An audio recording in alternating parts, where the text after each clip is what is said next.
Getting ready to step into your career era? Set yourself apart with Adobe Creative Cloud Pro for students. Hone your skills with apps like Photoshop, Illustrator, Premiere Pro, and more, powered with the latest in creative AI. Students save over 55% so you can build a portfolio you're proud of. Launch your future with Adobe Creative Cloud Pro for students. Visit adobe.com/students to learn more.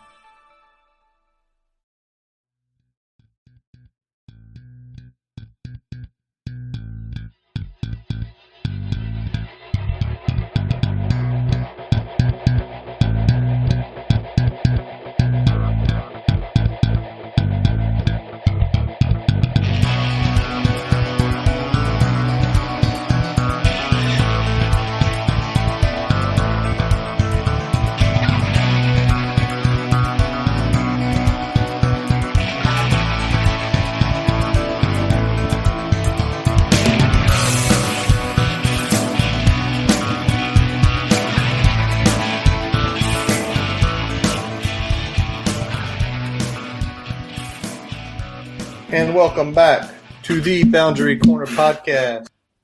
I'm Curtis Wilson. I'm Brian Siegler. Buddy, how you doing tonight? It's a Tuesday night, man. We are coming off a dub. I'm tired. I haven't shaved this week due to numerous things going around my house here. But doing good, man. How about yourself tonight? Man, it's been a few days of recovery. But I'm getting back in the swing of things now. We got a good Tuesday under the belt. Monday was a little rough, but what can we do? What can you do? Well, obviously, before we get into the recap, Mr. Siegler, let's go ahead and hear Sieg's adventure in the Berg on Saturday. I ended up taking my son with me to the game. We had a good trip in. Hit a little traffic there just before 2:20 on 81. So that slowed us up a little bit. Did a little tailgating. Took my son up to Hokie Village for a bit. He got some photos with the cheerleaders, which eventually made the official video, the post game vid. So that was pretty cool. Yeah, the 10-second mark approximately. It was pretty. Yeah. Pretty check sweet. out 10 seconds. My kids there hanging out with the cheerleaders, so that was pretty nice. He got a picture with the Hokie birds. So,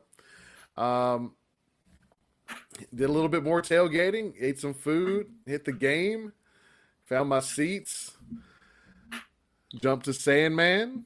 Yes, and then we proceeded to beat BC's ass for 4 quarters.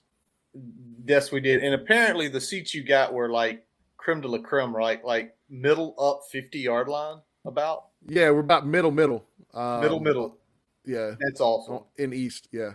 And you're in East, which means if you were middle, you were probably about, 2 sections from the student section, which was pretty electric Saturday night? Yeah. Sweet. Good times. It was real good times. It was loud on our side for sure. Awesome. Always is loud on East. You gotta be careful over in West. People will shush you for no apparent reason. All right, but let's get into it. The game itself, where Mr. Siegler was at on Saturday night. It's great to be wrong sometime, ain't it, Sieg? I love being wrong when it involves a Hokie dub. Yes. Hokies win. Get the dub. I'm okay being wrong. Hokies win 27-10. And, let's just start it straight out, and let's talk about this defense, man, because this defense is kind of reminiscing of defenses we've seen throughout our lifetime. And I'm going to tell you, it started quick. Second play of the game, Armani Chapman absolutely set the tone with that interception. Yeah, out the gate, the roaring lane was spectacular. Like, it felt like the old lane. Like, right out the gate, all of a sudden, punch him right in the mouth, get a turnover, get in scoring range, and then we were able to punch it in, quickly take the lead 7-0. Already, they're kind of out of what they want to do. Absolutely. And that play was great. I mean, I couldn't understand. I don't quite understand the leverage, but he essentially just rode his guy out of bounds. And Jurkovec, I don't know why he threw the ball. I mean, I don't know if it was a one read and he thought he was going to come back in or something. But when he threw it, it was almost like as soon as you saw the ball in the air, it was like that's a if Armani can catch it, that's a pick because he played it perfectly. Yeah, I mean, he threw it short and inside when Armani had already ran his man out of bounds. So not a good throw. Whether it was a good decision or not, it was a good throw. Absolutely. And that sort of set the whole tone for the defense the whole night. I mean, 5 sacks total on defense. The defensive line as a whole shows out. We saw Cole Nelson get on the board, CJ McCray get on the board with sacks, but obviously Garbutt flashed more than anyone. He was named the ACC Defensive Lineman of the Week. And then that picture, I don't know if you've seen it, with him carrying the lunch pail. And if you didn't know, if y'all go find this picture online, around the lunch pail is a dog collar. Yep. And I mean, I don't know whose idea this is. I hope that David Cunningham, Andy Bitter, somebody asked that question at tomorrow's or Thursday's press conference because I want some answers because that looks nasty. Yeah, I mean, the combination is pretty sweet. And, I mean, I like that the defensive line is kind of getting in on their own kind of tradition here, right? I think that's going to be fun to see and see who ends up with that dog collar going forward. But Garbutt, big game. He was playing. He was all over the field. He did well against the run, but he did a great job pressuring Jurkovec the entire night. Jurkovec was in hell for 4 quarters. Pure hell for 4 quarters. And what Garbutt said after the game is he played like a dog that hasn't eaten for 3 days. And if you mess with a dog that hasn't eaten for 3 days, they will bite you. And he bit them all night long. He only got credited with 1 sack. It should have been 2 because of the one Jurkovec is running away from him and he falls down. The statistician took it away from him, which you wonder, like, what the hell? Like, the nearest man to that, they made it a rush instead of a sack, but whatever. He had 3 tackles for loss in that game as well. And, a total for Talon Garbutt. So all of his tackles were for loss. He had 3 tackles, but it was just the constant pressure all night. And he was in the backfield. Oh yeah, McCray had tackles for loss. Wilford Panay with a half a sack. Pollard with half a sack. We saw Kendricks a couple times snap the ball and get up in there quick. The defensive line essentially played possessed. Yeah. And they were going against, I think they really early on smelled blood in the water with that offensive line. Yes. And once they saw that, they were like, all right, we're in attack mode. They can't block us in the rush game. They're not going to be able to run the ball. Pin your ears back, go after Jurkovec. Absolutely. And if that wasn't good enough, 10 total tackles for loss. I mean, so not only the defensive line show up, the linebacking core showed up as well with Dax and Jaden, both Jadens, Keller and McDonald, J.R. Walker. Everybody that touched the field had some sort of impact play, it seemed. And, Brian, you went back and watched the game again. I felt like the tackling was better Saturday night because we caught more in the backfield. When you watched it not only live but then come back, did that reaffirm that the tackling improved from week 1 to week 2? Best tackling game I've seen in at least the last 3 years. Pittsburgh 2019? Correct. Last time you were in Lane. Yep, exactly. And maybe I should go to Lane more often. Maybe. Maybe that's the message I should get. Maybe that's the key. But I think in general, we mentioned last week that it had already taken a significant step forward compared to the last 2 years. We were almost there. We left a few in the backfield last week, but still last week they were getting that 2 to 3 yards. I don't think Pat Garwo got maybe back to the line, maybe the line of scrimmage. Because obviously, when you get – and this isn't incorrect, folks, 4 total yards on 26 carries. I mean, that's pretty insane. Yeah, I mean, that says That's as good as you could expect against any opponent, let alone a Power 5 conference Yeah. opponent. With the running back who had went over 1,000 yards, and I know their line is hurting, but you still see guys who get over 1,000 usually can put up something. But I mean, absolutely nothing. I think he may have actually had, get it up here. He had 15 total yards. Yep. Yeah, what, 12 carries? 10 carries. 10 carries. 1.5 per carry. So, yeah, again, it was just flying to the ball. And did the ooh go off with some of those open field tackles behind the line of scrimmage? I mean, you could hear it.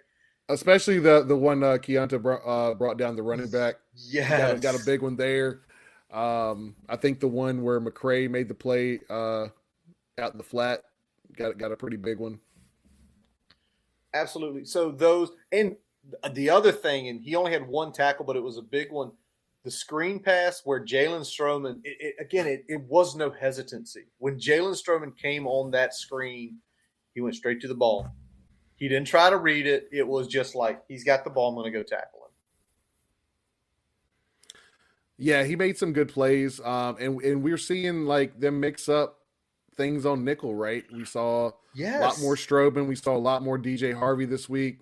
Obviously, we saw more Breon Murray with some coming in there to spell for Dorian Strong. So it was kind of a mix of everything in the secondary, and we got some additional reps in there, and I think that kept everyone more fresh for the later quarters there when we kind of needed that extra oomph at the end. Well, the crazy part is you talk about Stroman and you talk about some of the guys that played nickel. So Harvey played nickel, Connor played nickel, Lawson played nickel, Jenkins played nickel, and actually J.R. Walker started the game at nickel. And it's that position flexibility, right? Where, okay, we can take Keonta here. We'll bring Jamari down. We trust Jalen on the back, where you can start mixing things up. And again, like you just mentioned, guys get to stay fresh. And that Sam linebacker spot stayed fresh all night. And I mean, to the tune of the BC offense, only 4 yards rushing, only 155 total yards offense. I mean, 3 of 18 on 3rd and 4th downs. And I mean, right now, you look on NCAA.com, Hokies are the best 3rd down conversion percentage defense in the country at 13%. Yep. And when you look at it, almost a third of their total yardage came on one play to Zay Flowers. Yeah. And that was the only big catch he had all night. Yeah. And I mean, it's pretty wild to think about that. But then you start digging into the data, and I know we're a couple games in, so it'll be interesting to how this goes out. But I mean, the Hokies are a top 15 passing efficiency defense. I mean, it's slowly getting there, and I think we expected, Brent Pry to improve the defense significantly. I mean, you're talking about a defense right now, and I know we're 1-1, and losing that ODU game sucks. But you're talking about a top 5 total defense. You're talking about a top 15 scoring defense. Yep. It's, and we're talking about getting people down behind the line of scrimmage with the 10 on Saturday night. We've got 24 total. We've got a lot, and we're top 20 team tackles for loss. And as much as it was holding Zay Flowers big, I thought, if anything, Takis, once I saw how quick we were getting, I thought Takis would get some catches. Yeah, they really didn't have – I don't know if it was just because they were playing from behind, but, we did a good job of taking him away as well. He wasn't that kind of reliable check down. He wasn't the guy that was kind of helping them move the sticks. They weren't able to get him the ball consistently. He had one catch. So, I mean, we not only shut down Flowers, but we kept them – from being able to go to any outlets as well. Yeah, absolutely. Yeah, Zay Flowers, 79 yards, and the big one was 50. So he had 29 on 3 other catches. So they did the job on him. And don't get me wrong, the move he put on Dorian was nasty. Yeah, but it was a good double move. It was really a great double move. But guess what? That's when you kind of sit there and say, Well, those underthrown balls suck. But in that situation, when you're putting that pressure on and he has to come back to it, instead of being a 70-yard gain or a touchdown, he had to come back to it. By that time, Dorian and Nasir Peoples got down there, leveraged him, tackled him. Yeah, And yes, Peoples probably had an angle on him, but he could have, if he'd have caught that in stride, he probably could have made a move on Peoples there. So him having to kind of regroup and collect it, both of them were able to kind of wrangle him down there, which is good. Absolutely. So defense playing lights out. It's going to be fun to see this group as guys start to mature more, as guys get more comfortable in the system, right? They've already kind of, it doesn't take much, right? You go out there and you start hitting the quarterback, picking balls off, forcing fumbles. Buy-in happens quick. Yep. So, and it seems like, Pry's definitely calling the defense, which, for Marv, if Pry is sitting there kind of understanding what the game plan is, Marv is getting the chance to work with his linebacker core. And again, maybe that's the reason we saw such a good step is I'm working with the linebacking core. I'm focusing on fundamentals, and we're going to see the improvement quick.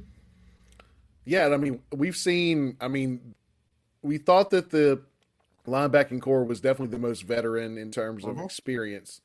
But we've seen such a ratchet up in play so far that, it's hard not to be a little impressed. And I know it's early. I know we played a team that is a G5. We played a team that has probably one of the worst offensive lines in the ACC right now, at least. Yeah. I don't necessarily think that the players on that line are not talented. I think they're just not ready to play the amount of snaps they're playing. Yeah. At this point in their careers. Exactly. They got too much youth at too many positions. Yep, and the big part was the best offensive lineman, that they had did get called, basically game day couldn't play. And like you said, the defense smelled the blood in the water. But like you also say is against the quality of competition that the defense is essentially dominated. Yep. Dominated. And that's what you want.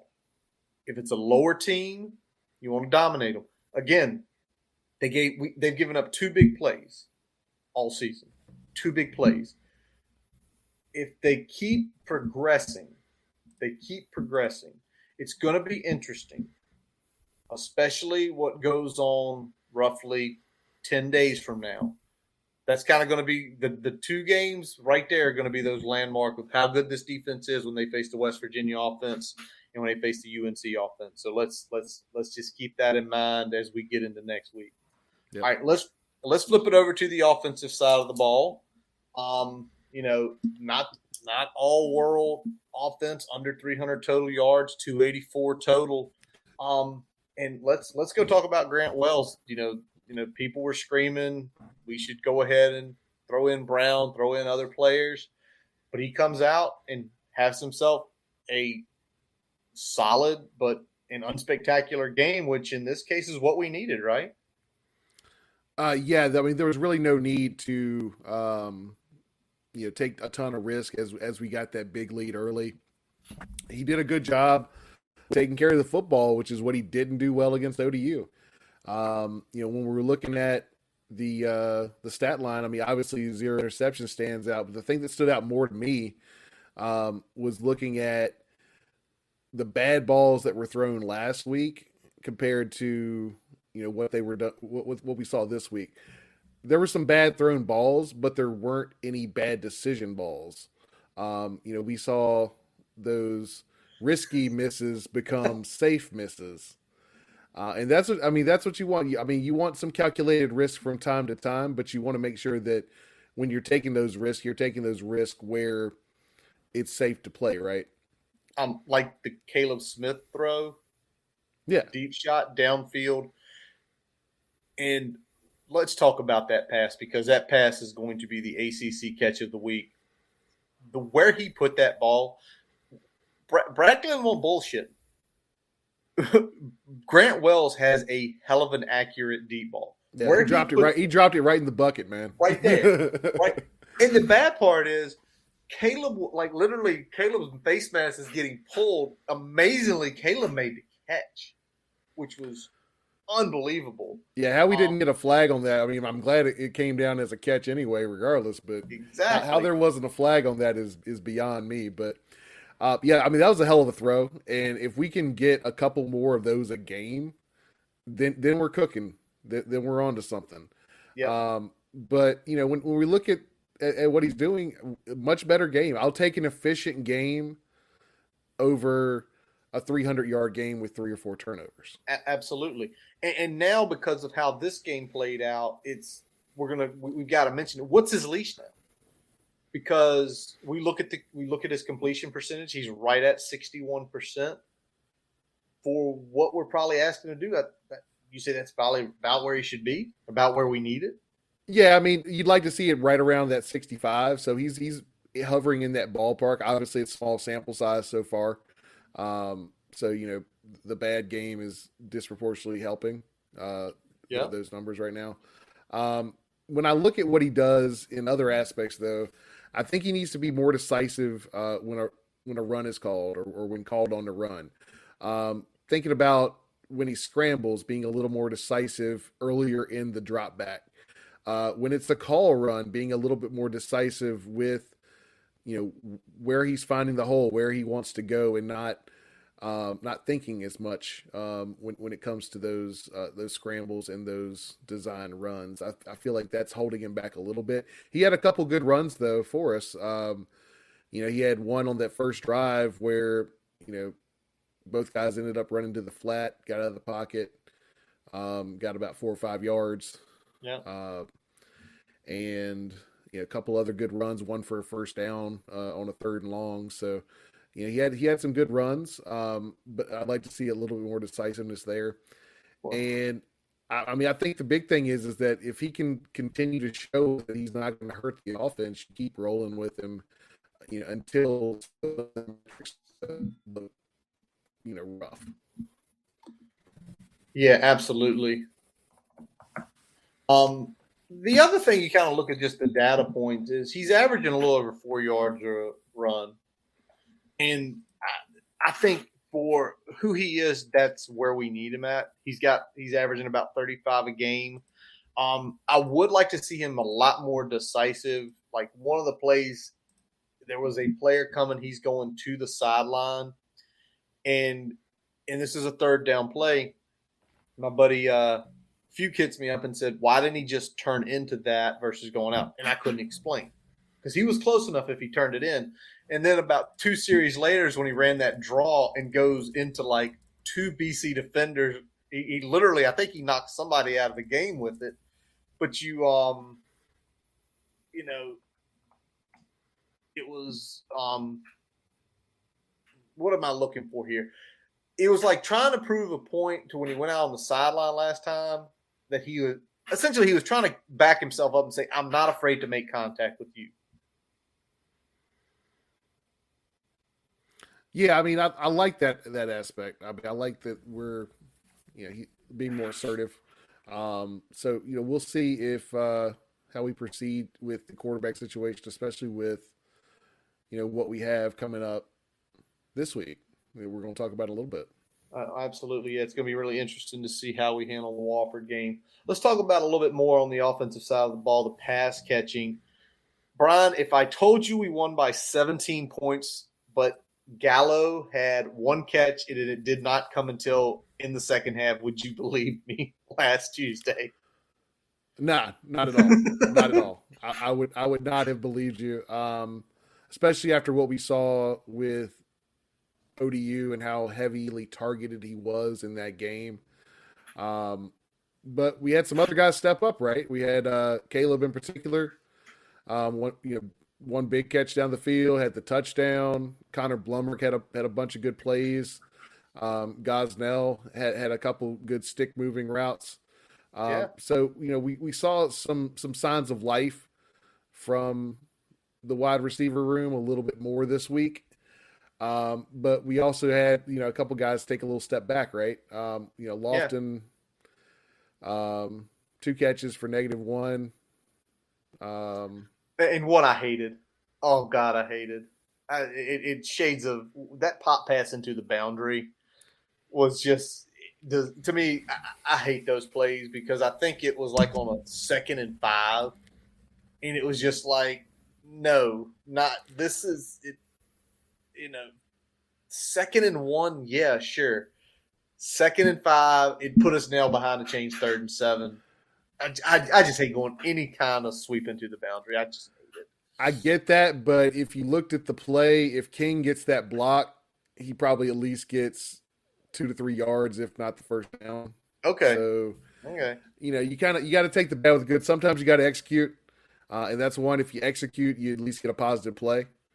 Okay. Whether that's still a good play in your mind is kind of up to you, but there are often times where a jet sweep was a good play, but you fucking hated to see it. Well, you hated to see it when it was like at the most. To me, it's always down in distance for those plays. Because if they aren't blocked correctly, you said it before, if those plays aren't blocked correctly, you can lose a lot of yards. You can put yourself from a good position to a bad position. Again, 2nd and 1, you lose 3. Okay, it's 3rd and 4. We can live another day. So it's really interesting. But you mentioned it earlier. Caleb obviously is the best receiver on the team. And him going down against ODU definitely hurt the game plan. But seeing Blumrick and Gosnell, Blumrick had 5 catches for 46 yards. He had a couple wildcat things. I think because of one of them was blown up completely, he actually ended with negative yards there. But it shows you need to be on the field. Gosnell with the stick movers. But now it's like, okay, we saw Gallo and Drake be a successful combo game. Actually a trio, Gallo, Drake, Dwayne, right? Along with Caleb. The second game, we see Blumrick and we see Gosnell kind of step in. So it's kind of feeling like that room's getting a little bit better overall. Brian, we know we're gonna need Caleb to be a consistent contributor. He's got to. Caleb's got to get 50 yards. If we can get to the point where we can mix and match behind him, that's only the better for us because it means they can't just key on Gallo. They can't just key on Drake. They can't just key on Lofton. They've got to cover the whole field. Yeah, they've got to cover the whole field. You can get 4 or 5 guys that can do something, then that at least gives you an opportunity to really use the whole field to your advantage because they're not just going to be able to key on 1 or 2 guys. All right. Let me ask this, Brian. You mentioned to me that we had our most success with our intermediate stuff, that roughly 5 to 15 range. Why was that? What were they doing that sort of made that intermediate range where Grant, he was 64%. He was essentially, I think the data was 16 of 25. Why? What were they doing that forced us to play that intermediate route versus running screens? And obviously we took the one shot, but I think that was more of where the game was. It's kind of threefold here. So number one, we had to step up in competition. They were a little bit tighter on our routes in those quick hitters. Okay. They were keying on that. They watched the ODU tape. So we weren't getting a ton of separation.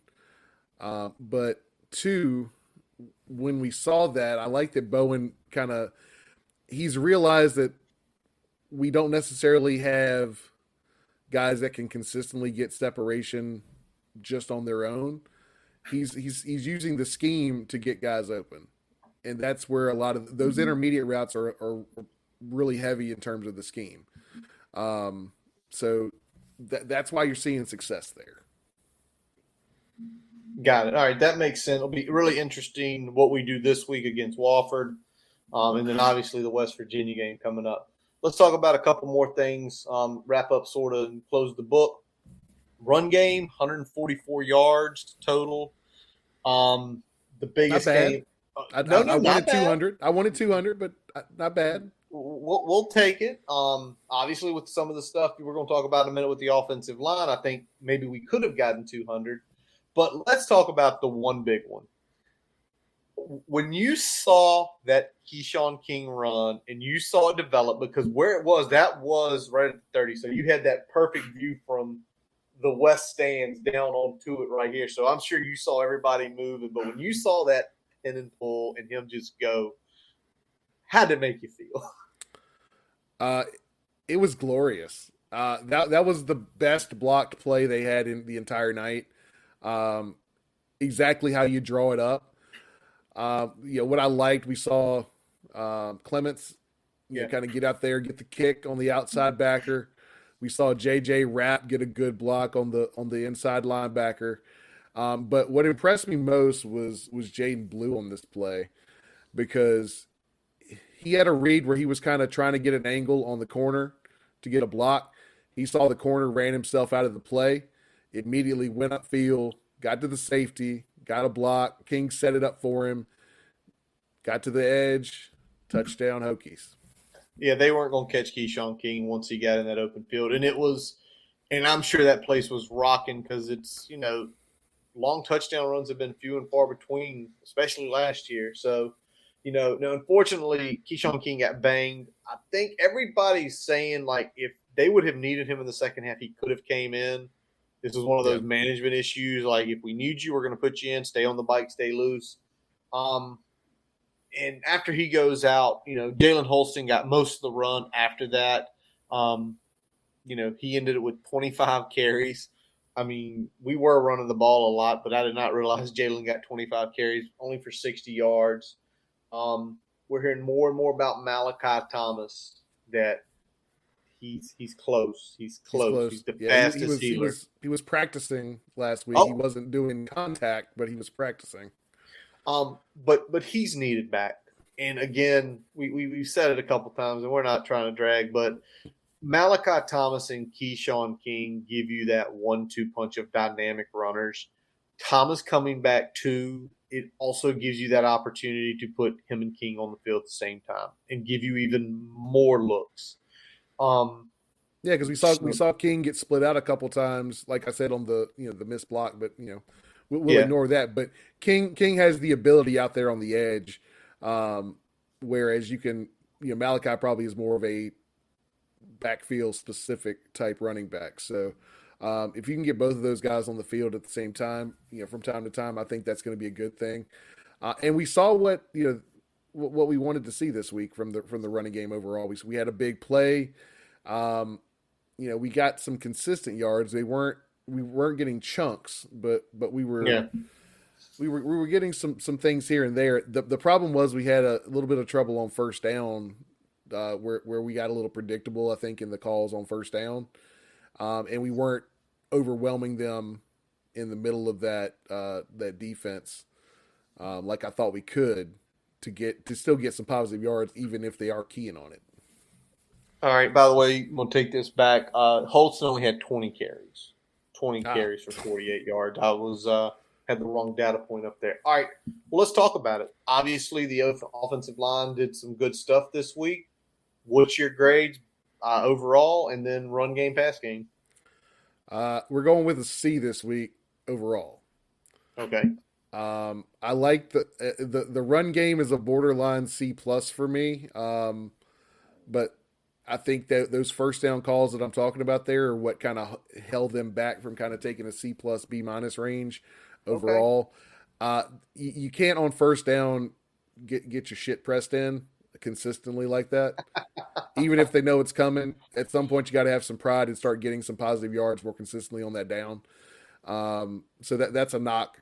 But pass pro, it was better at times. And I'll qualify it this way. When they were sending 4 or they were just blitzing 1, we did a good job. When we saw it, it was pretty clear who had who pre-snap. We did a good job. Much better than last week. All right, good deal. Good deal. When they were bringing 5 or more, we struggled. All right. And I know we're going to talk about that a little bit later. So teaser, Brian's got a few things that he feels on why we're struggling with that. Is anybody in the doghouse this week? The whole line, because of the reason that we're talking about now. Because if that doesn't improve when we get to other teams that consistently bring that type of pressure, we're going to have some problems. Got it. So we will hit that in just a little while here. Let's wrap this up. Special teams, obviously a much better day. clean snaps. Will Ross is now 3 for 3 for the year, including the 49-yarder that would have been good like from 58. And something, if y'all haven't noticed, and I'm not getting on what I hope I don't curse the guy, when he kicks the ball, they're down Main Street. Yep. Every time. Every time he kicks a field goal, he is putting it right down the middle. You're never gonna live that down ever, dude. Call me out. I'm good for it. Yeah, you were in the bird. Peter Moore absolutely boomed one, got a good bouncer. Seeming like he fades at the end. I don't know if that's technique or just the air of the game. So it'll be interesting to see that. But I think the one piece I want to talk about and really talk about with you about the difference in coaching philosophies. DJ Harvey made an error. His first one of the year in special teams. Essentially, we were up and he tried to make a play. Yep. Good evening, Robbie Hambone Compton in Wilkesboro. He's got connection. He must be at the field house tonight. He's got to be. Gotta be. He makes the error because he was trying to make a play, but he didn't lose his job. He didn't get benched, and he shouldn't have. You mean you got a young guy and you, instead of putting him in the doghouse, you coach him up and you get him back out there to do it again? And he did it, right? That's a novel fucking thought right there, right? And the next time there was a punt, he went up. He got it. There was some people coming down. Maybe he could have made a play. Maybe he didn't. But, right? Yeah. But you live, you learn. You learn. It's one of those things. If you're out Correct. there making consistent errors and not trying to correct it, yes, put that person in the doghouse. If they make one mistake because they're out there trying to make a play, no. Can't do that. Coach them up and get them out there and do it again. So it was glorious to see him go back out there. But special teams cleaned it up. And obviously penalties cleaned up. 25 penalties. And are we perfect, Brian? No, we're not perfect at all. But let me ask this. In your view, did we see the coaches and the players clean things up in one – or I should say this. The amount that we saw cleaned up, did it shock you? We cleaned up more than I thought we would week to week. I mean, I know we talked about it when we were on here. You know, I said BC made a lot of mistakes week one. We made a ton of mistakes. We definitely had the further ground to cover in terms of getting to a clean slate. And we definitely covered a lot more than they did and made up that ground and then some. You know, again, we're not perfect. There's still a bunch of things to clean up. We got tight ends that are still missing blocks. We've got wide receivers that are still missing blocks. We got wide receivers that are still not able to get open without some scheme help. You know, we got things here and there on special teams that we need to clean up. There's stuff all over the field that we need to clean up, but the progress from week 1 to week 2 was really impressive. So if we can keep making those strides, and this isn't kind of one of those, you know, 2 steps forward, 1 step back type deals, then I think we're working with something. Absolutely. So again, let's close the book. BC, we take the win. Hokies are now 1-1, 1-0 in ACC play. As I joked with Brian before we got on here, we control our destiny to make it to. Yep. Shout out to Truett with the 11-1 in the bio. So there you go. All right, Brian. Let's go Hokies news notes, other college football notes. I don't know if you got in the stadium early enough, but the line of recruits, that picture, I cannot remember who put it out there. And if anybody knows, please comment so we can give them proper shout out. Whoever got that picture of the recruits lined up literally from the 50-yard line all the way back to the tunnel. Yep. We knew there were a lot of recruits on campus. I'm sure you were around, I know you were around lot 1s and 2, which is near Merriman, not far from Merriman. I'm sure you saw some. That's impressive. I don't care who you are. Yeah, you know, when you got 60 yards worth of recruits on campus for one game, and then you show out like that, not only was Lane great, Lane is usually great on a night game. That's Yes, kind it of a is. given. It was as advertised Yes, it was. Saturday night, and then you go out there and you put a performance like that, especially a defensive performance where that's what you've hung your hat on historically as well. That's big. That's big for the program. It's only going to help you in terms of moving forward with the recruiting, not just for this cycle, but for 2024 and 2025 in particular, because a lot of those kids were on campus too. Yeah, and again, it's the piece that you talked about. It's having them there. It's great you got them there. The atmosphere, but then the stadium was full. The opening shots of the stadium, there was not a gap. I think the only little gap you could see was up at the Boston College section.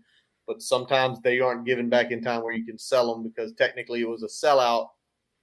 Because what is it? The allotment. If the allotment tickets aren't sold, you can still consider it a sellout. But I saw South had people in it still in the fourth quarter, which is just impressive. So it's love seeing that. All right, now when you were obviously all over tailgate scene. Of these three upsets, which one made you smile the most? App State over A&M, Marshall over Notre Dame, or Georgia Southern over Nebraska? All right, laugh or smile? What made you laugh? The one that made me laugh was Nebraska losing to Georgia Southern. Because I was like, all right, so he's gone. And he was. He got $7.5 million. Be damned for 3 weeks. Yeah, we can't wait 3 weeks to save half the money. We're going to go ahead and get rid of him now. The one that made me smile was App State over A&M. Yes. But I mean, and that let's not I've gotten a little soft spot in my heart for App State anyway. So just absolutely cool campus. We used to practice there anytime we went down to Sewanee to play them. So they were always good to us on those road trips. So got a soft spot in my heart for App State. And then you got A&M, which is, I've said it on here before. I say it all the time. They're the UNC of the SEC. Yes, they are. They got talent all over the field, and they end up shitting the bed 4 to 5 times a year. And they did it again. And this, it could be a case of just not starting the right quarterback. You got Max Johnson sitting there. They started Haynes King. Yeah, and I don't know if a quarterback change is going to be good enough for them. But then you get the loss, and then you get the yell stuff starting to hit the timeline. And that was in the timeline as early as Saturday, and it's kept going and kept going. So yeah, that one made me smile, but then later it made me laugh. It made you laugh. Yeah, that one just made me do a little bit of everything because the amount of money they spent on NIL, the amount of 5-star recruit they've essentially bought, the amount of money they paid App State to come there and lay that whooping on them, $1.75 million. The almost $100 million they paid Jimbo, because no, it was $100 million because they bought out his Florida State contract, and they're getting nothing in return.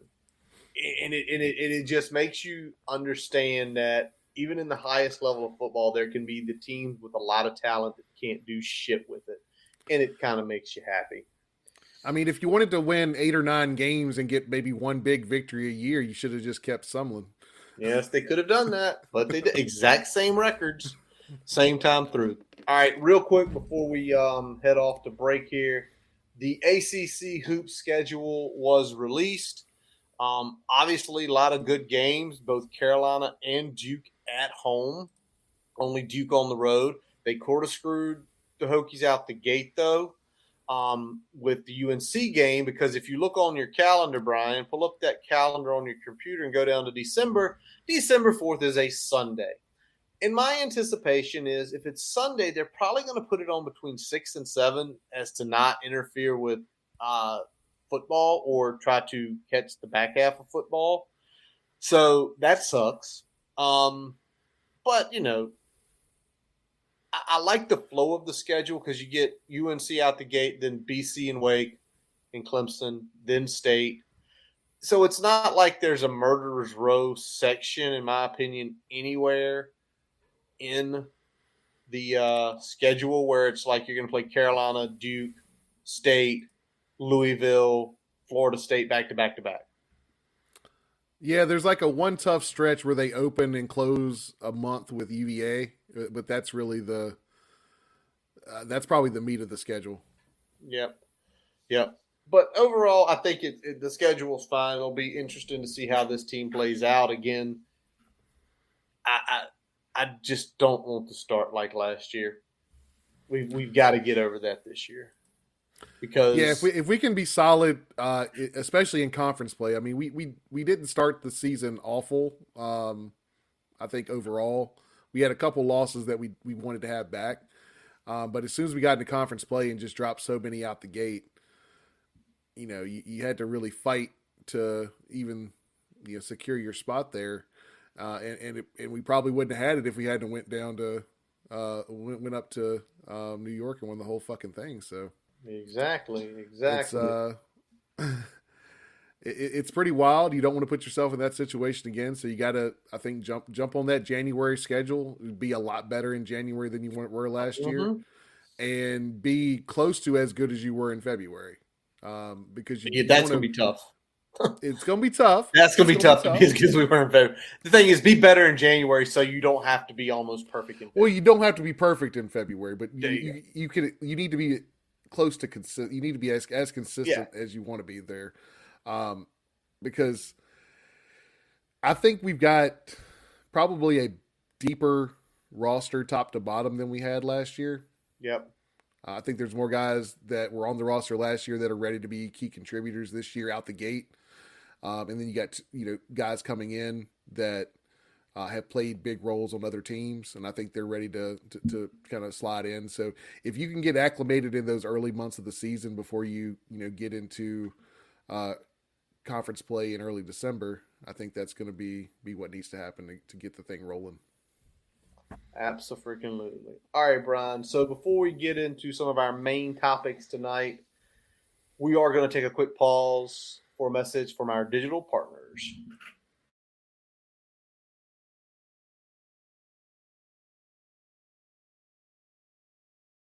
As we take a quick break, we'd like to tell you about getting your free website report from our digital partner, Grassroots Digital Marketing Studio. They'll tell you how your website ranks on Google, on-site SEO, and social media. No commitment to buy anything. You can get your free report by visiting grassrootsdigitalstudio.com/free-website-report. Now back to the episode. We're going to do this a little different because we're not only going to do Know the Enemy, we're going to do a Know Thyself. We're a couple games in. We can talk about a few things. But with Wofford being an FCS opponent, not a lot of data on there. They are not a good team at all. They're 0-2. They haven't scored a point. And, Brian, I know you did a little reading earlier today and found some interesting stuff out on them. Shout out Treadmill Horse out there who did a little interview with Joe James of Wofford fans. Yeah. But I'll let you go on that because I skimmed over before I went to baseball practice, so I'll let you go on that, man. Yeah, so again, big shout out to Treadmill Horse, treadmillhorse.com. The interview's up there with Joe James from WoffordFans.com. I guess that's the big blog. He's been running it for years. I think Joe actually lives, if I remember correctly, in Northern Virginia now. So he's in the area, but big Wofford fan, goes way back. And the head coach for Wofford is Coach Conklin, and he's on the hot seat, and he might not make it through the year. And I didn't think we were going to be talking Justin Fuente in this preview, but somehow we are, because they're kind of looking at an FCS equivalent of the Fuente regime down there at Wofford right now. I'm going to read a quote from the interview that was on there, and we'll talk about that a little more here in a second. All right, so this is the quote. "A big elephant in the room is that basically every fan at Wofford wants Josh Conklin fired. He tried to leave our program twice before we went downhill, once as a defensive coordinator position in Tennessee and once as a head coach of South Carolina, and we've been awful ever since. From our perspective, he came in, rode the coattails of Ayers' success," that's the former head coach, "saw us as a stepping stone to greener pastures, failed, and is in over his head. It's wild he hasn't been fired yet, in my opinion. So the biggest difference, well, I guess the Baylor flirtation you put on there. At least this guy, the Baylor flirtation.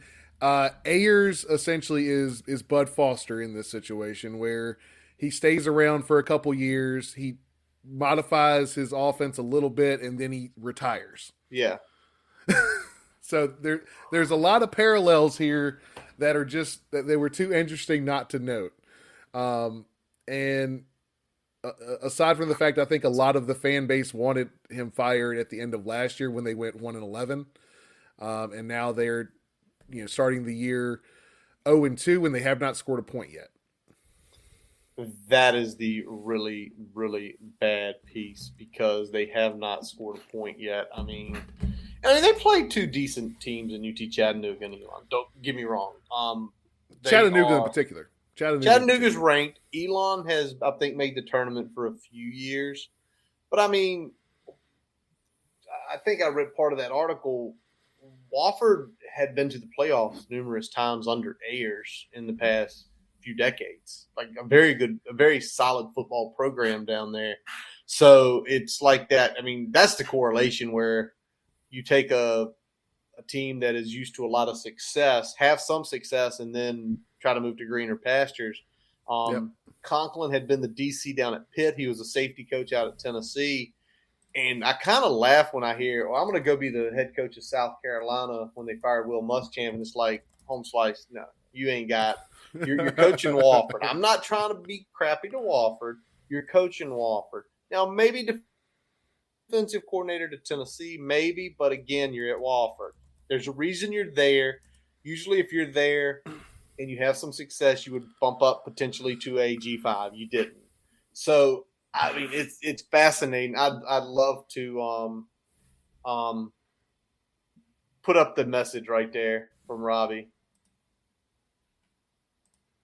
So this is our coach. This is our buddy, Coach Robbie Compton, and one of their main supporters is a Wofford alumni, and they don't like the guy. So clearly, it's reciprocated that he is not well liked against the Wofford community. This is not just Joe James, talking out of pocket. All right. So the question is, let's talk about this team now, and let's wonder: can we hang enough points on this team to potentially get? Or they just leave him in Blacksburg? I mean, so I don't know if that's the case because, I mean, they're expecting to get pummeled regardless. I think that's so bad, though. That's the expectation. What if it's so bad? When you play a bye game like this, you kind of expect to get pummeled. Okay. But, I mean, that offense has been abysmal through 2 weeks against FCS competition, right? They've got an inability to really effectively put together drives and to score points. They are still breaking in their new OC. So let's break that down. Let's break that down a little bit. So they had an OC. I'm looking at the notes here, and I'm wondering, why are you even trying to do this at the FCS level? So they had an OC under Ayers that was running the triple option. The Makes first sense, year FCS. under Conklin, they ran the triple option. Conklin wanted to move them away from the triple option. So their old coordinators started running more of it. He kind of modified the offense. It was more of a quasi West Coast spread RPO that was kind of getting put into place there. And the 21 season when they played in the spring, it went pretty well. And then he stepped down, and then it was a clown show last year. And then it's been a clown show so far this year. And they got a new OC this year after Conklin promoted 2 of his boys to take over the old OC's role for the start of the 2021 fall season last year.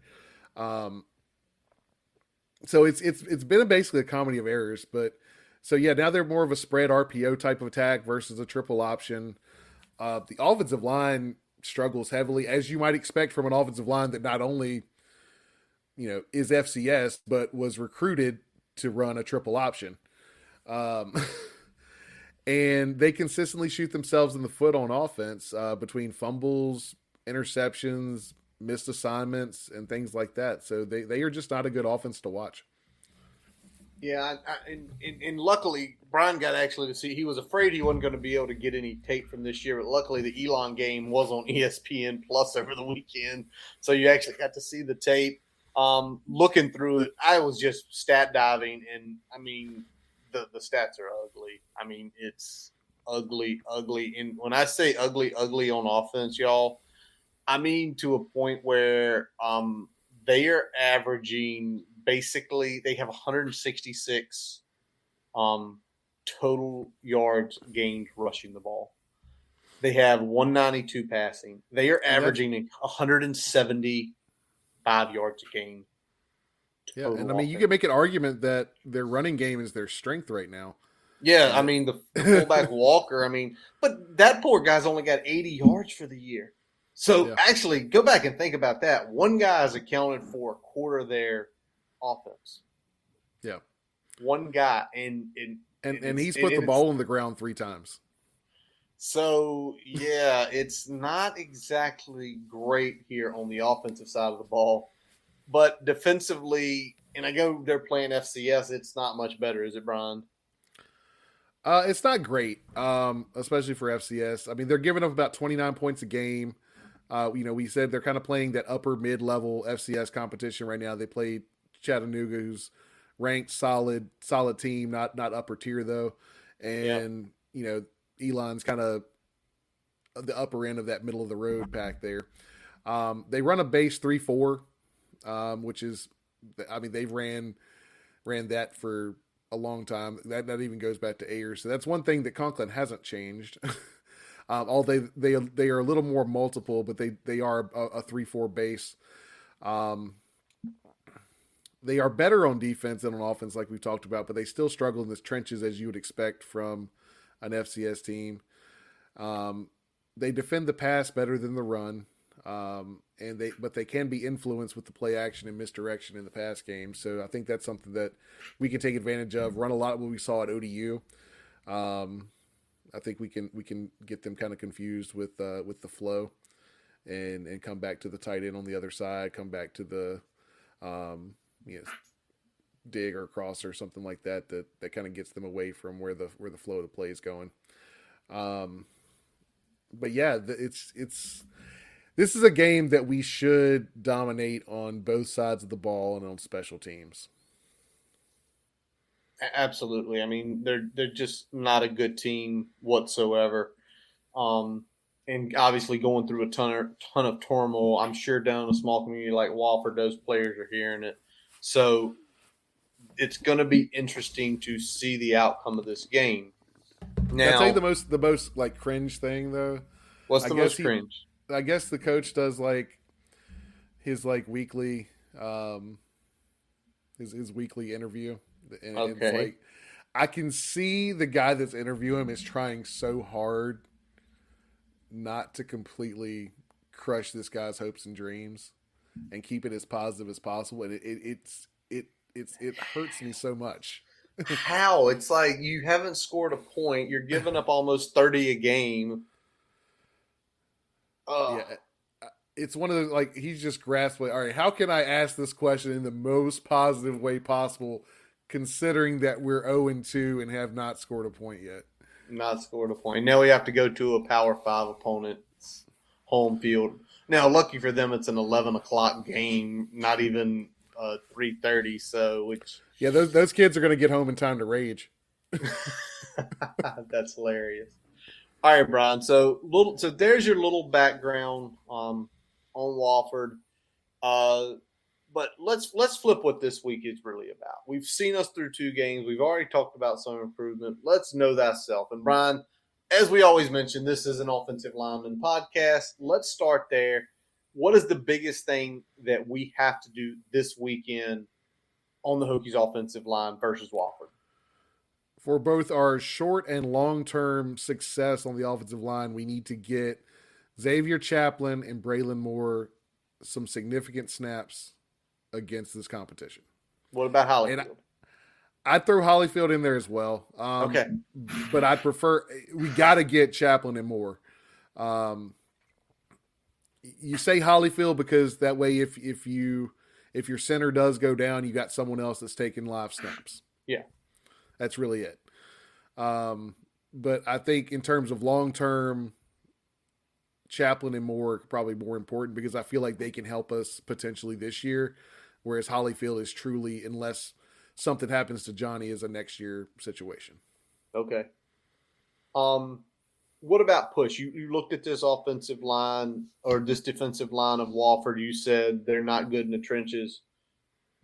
Is this the game where if you don't see push, do you get a little worried? Yeah, if I don't see them reestablish the line of scrimmage out the gate, then that's going to be problematic for me. We got to be better on first down runs. Like I said, sometimes you just got to sack up and get some yards even when they're selling out for it. And I know they're selling out for it right now because we haven't been as consistent in the passing game as we want to be. But we have been somewhat predictable on first down. But you still got to be able to get 2 yards every time you line up and run the ball, regardless of whether it's predictable. And especially against this opponent, right? So if we're not doing that. Opponent. But you mentioned something to me. We didn't hit it on the BC because I kind of wanted to hit it here. You noticed that some of those not ugly runs where we only got 2 or 3 yards, that they were actually blocked correctly, right? And just people were missing the lanes. I know I pulled up one somebody put out there. Can't remember who. If I could remember who, I'd let you know. But somebody put up one. It was a Jalen Holston run, and everybody's like, "Oh, terribly blocked." And you slow it down, and literally, there's the lane. The lane is to the right. Yes, there's a linebacker in that hole, but isn't the job right there is you go to that hole. Your job is to try to get by him, run over him. But if nothing else, there's 5 yards. If he tackles you on spot, you're going to fall forward. You're going to pick up 7. Versus getting 3 or 4. Yep. And I'll say this. Holston's biggest strength is how hard he runs. Holston's biggest weakness is his visibility. He does not have the best visibility in terms of picking the right lane. That's something he struggled with his entire career here. It hasn't gotten better. But he runs hard, and when he picks his lane, he gets as much as he can get wherever it is, even if it's not the right one. Yeah, on that play, he got like 4 yards because he just barreled and ran as hard as he could. But when I saw that lane, it's like if you make that cut, that linebacker is going to have to meet you in the hole. Yep. And he has to tackle you. He has to bring you down. So it's interesting. All right, we mentioned, this was the teaser from earlier, you mentioned Pass Pro had gotten significantly better against BC. You grade us as up. They went from a D, and now they're into the C categories. You said they're good with the straight-up 4-man rush. That's not the issue. But you started talking about even 5 they could handle. But if they started bringing more pressure, that's when the issues came. And give me what your hypothesis is on this. Yeah, I mean, it comes down to communication. It looks like they are not – whether it's Wells not getting the right checks or checking into the right audibles for checkdowns, but I think it's more just the communication on the blitz across the board, because anytime there was like a 5-man pressure, 6-man pressure, they were struggling. If they didn't see where the blitz was coming from, have that guy identified in advance of the snap, there were some communication problems about who was gonna take who. A lot of times you had a guard or a tackle block no one because the communication wasn't there. So you got a free rusher. We had several where, we had 5 linemen and a running back in there to block, so we had 6 accounting for 6, but we had 2 come free. That can't happen. You've got to be able to communicate who's taking who, understand if there's any sort of twist or stunt, who's passing to who. That's got to be established pre-snap, and that communication and that feel is just not there yet. And I don't know whether it is not being communicated at the line or whether just we haven't repped enough and have the feel for those type of heavy pressures yet where we're comfortable with passing guys off or making those adjustments after the ball is snapped and we kind of see what they're actually bringing. All right, so obviously there, And I mean, is it a week like this where that is something Rudolph can really coach, knowing this is a lesser team? If there's anything you're trying to implement with that communication or offensive coordinator talking about making the right checks, is this a week to really let's bring this to the front before we get into this stretch of games where we're playing nothing but essentially good competition from here on out? I mean, it's definitely going to be a point of emphasis. It's probably something they talked about during the correction period on Sunday. It's probably something that they're going to work more on, probably during. I don't know how they break down practice in terms of what they work on offense, but if they have like a third down period, they're definitely going to work on that during third down period.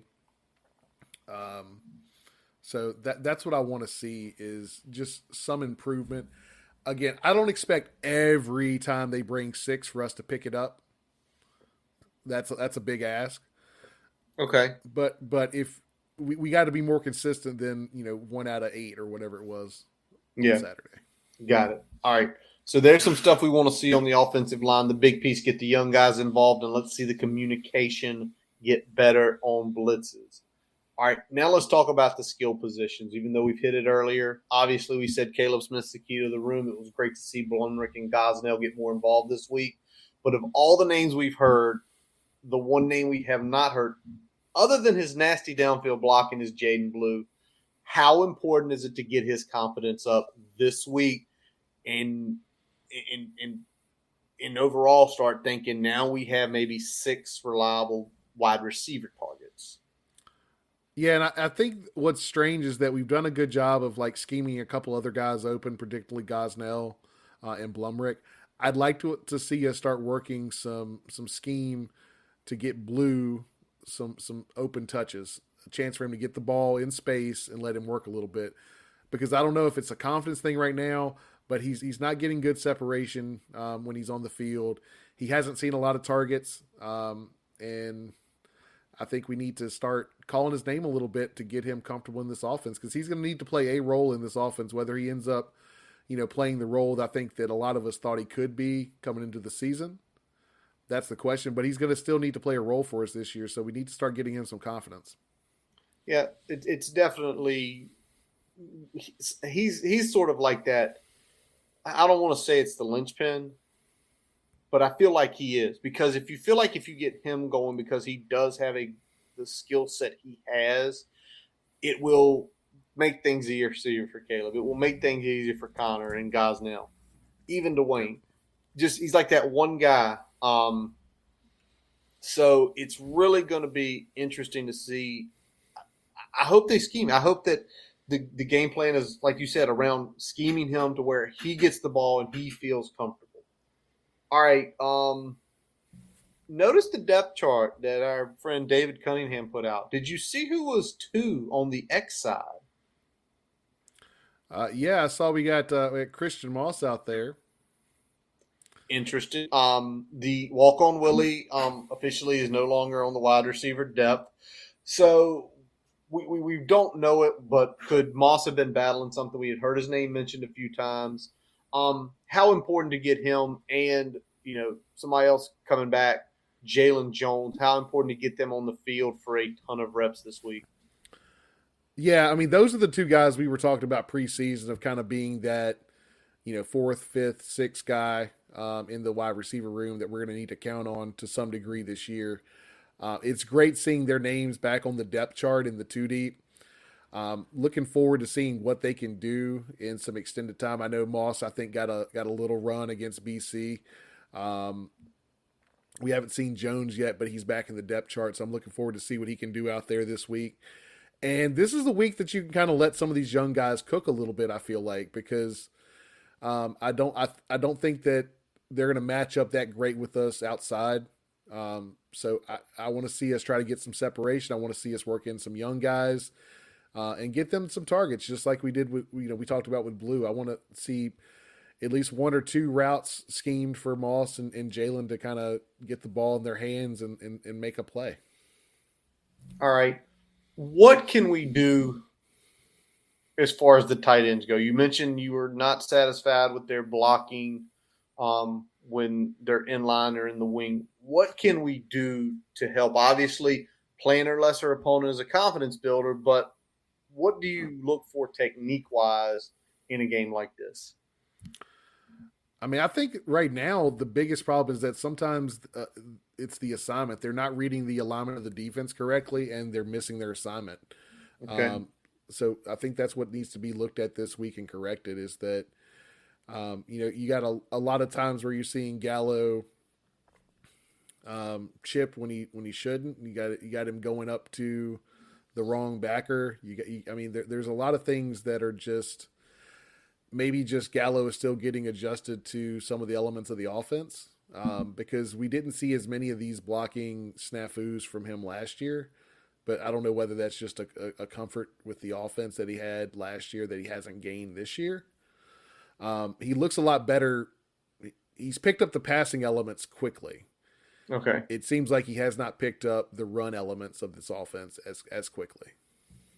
That's interesting, especially when Gallo was known as kind of the blocking tight end last year. I mean, he got a little more of the offensive playmaker role when James Mitchell went out. So I find it interesting he hadn't picked it up that quick. But again, being asked to do different things and maybe it's just not there. Again, we've seen him catch the ball, so we know he can do that. But hopefully this week the blocking gets better because as we get – again, this is sort of the one where it's like we're in the woods right now and we're about to hit the opening and we've got a lot of people in front of us we got to go through. Yep. All right, Brian, let's flip to defense. Let's talk a couple things on that side of the ball. Let's just go ahead and say it. With their play in the first two games, Dorian Strong and Armani Chapman have absolutely locked down the ones. Yeah, they played well. Other than one ball here or there, not a whole lot to shake my fist at for them. Strong's had some good plays. Had the one where he got burned on that double move by Zay Flowers, but who in the ACC hasn't at one point? Chapman with the big pick to set us up to really kind of get BC off their game early, so they're locked in there. But we did see Breon Murray back from suspension this week. We saw DJ Harvey get significantly more run this week outside and in the nickel, which I think was good because it gave Harvey more confidence and it gave Strong and Chapman the opportunity to get a blow and stay fresh for longer into the game. Yeah, absolutely. I think that really helped as the game wore on when Murray and Harvey had been in there, getting those reps, getting those chances. But, the one touchdown that BC scored, it doesn't look – I think Murray is who he is. And I think he's good for a blow. He's good situationally. But I think the next time there is a team inside the 30-yard line, I have a feeling Breon Murray won't be on the field.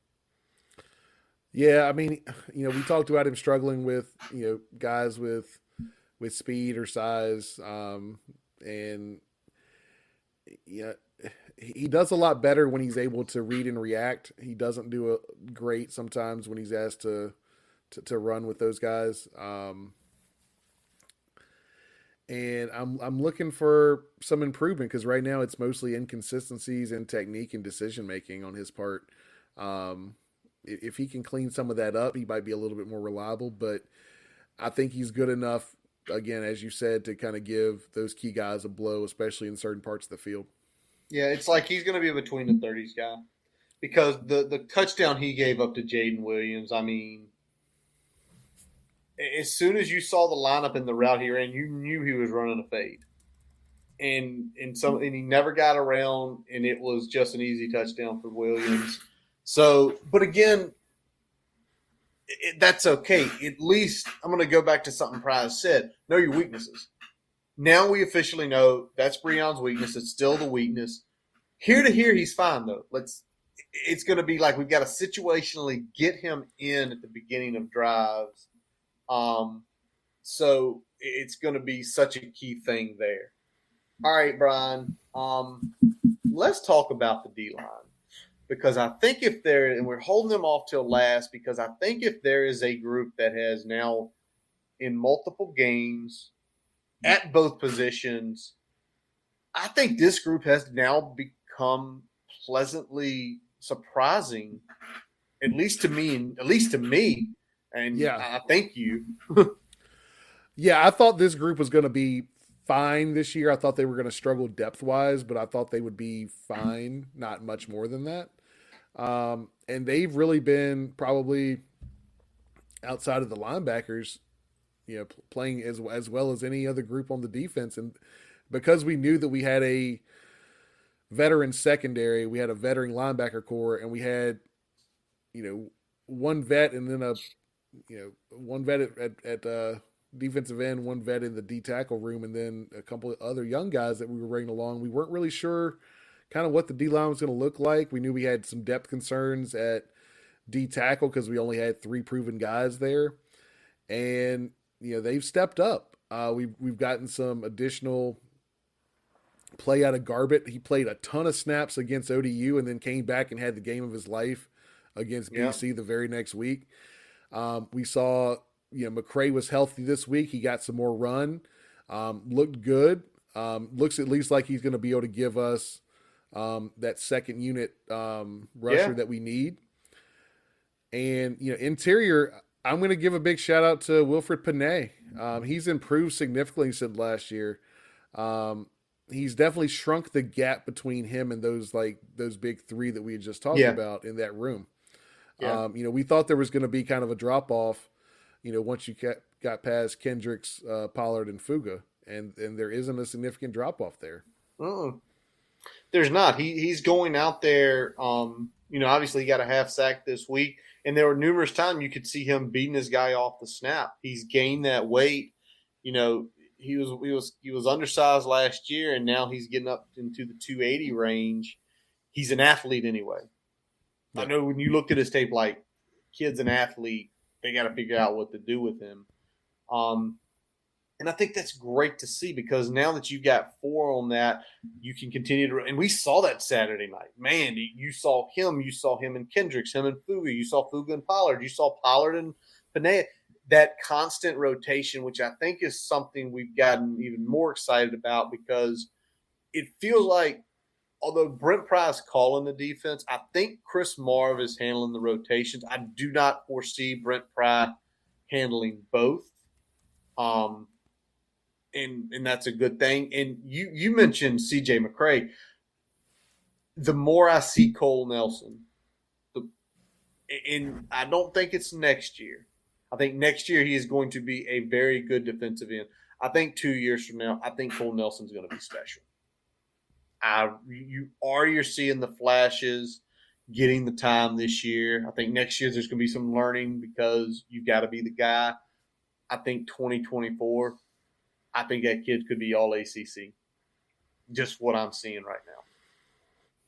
We'll see, man. I like his progress. I like that he's taken some steps coming into this year because we needed it, right? Like we were 100%. We needed somebody else to step up. I'm glad to see McCray stepping up. I'm glad to see him stepping up. I think that's going to pay dividends down the road because we got a lot of young guys outside of Garbett that are making some plays on that defensive end position.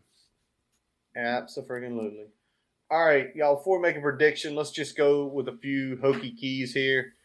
I think the first one, Brian, as soon as I seen Wofford didn't score again, is we cannot play down to this opponent. We need to force our will upon them. Yeah, and that's counting on both sides. I don't think the defense is going to have a problem making plays and keeping them in check. I need to see some level of domination from the offense. And I need to see that out the gate. Well, I think you've already said you want 250 on the ground. And I think I want at least 250 on the ground, and then I want to get the younger guys some experience because I feel like that is going to be the biggest thing this week. That's key number 2 is getting the young guys experience all over the field, all over the field. Every position the young guys need to play. And I'd say specifically we got to look at the wide receiver room.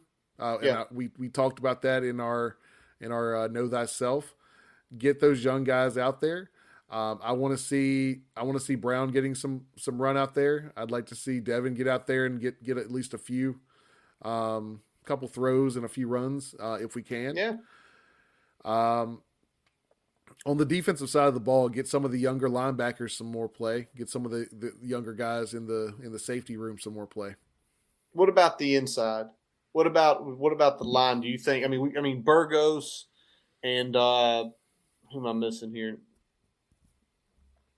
Why can I not think? Moiston.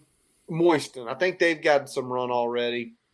But I think we need to look at the D tackles too, because obviously, after next year we're going to be losing to. I think give them run. Know this. You have get Gunner out there. Why not? Why not for this game? Why not? Because you still have 3 games where you can still save the shirt. So I'm with you everywhere on that field. I mean you can unload the clip we should be up enough where you can unload the clip. Walk ons. All right, I think this is a real big one, and not only for the rest of the season, this is a big one for the rest of the season. We've got to continue to play clean, and when I say clean, I'm talking about the penalties. Yeah. I know turnovers are going to happen. You hold your hands up on that, but I don't want to see the dumb penalties again. I don't want to see the procedural stuff. We cleaned it up. Let's continue to do that for the rest of the season, because the less times we shoot ourselves in the foot, it's going to make it tougher on the other teams, especially if our defense is still going the way it's going. Yeah, and I think the big thing is we don't have to necessarily win the turnover battle, but we can't lose it. Yeah. When we look at turnovers.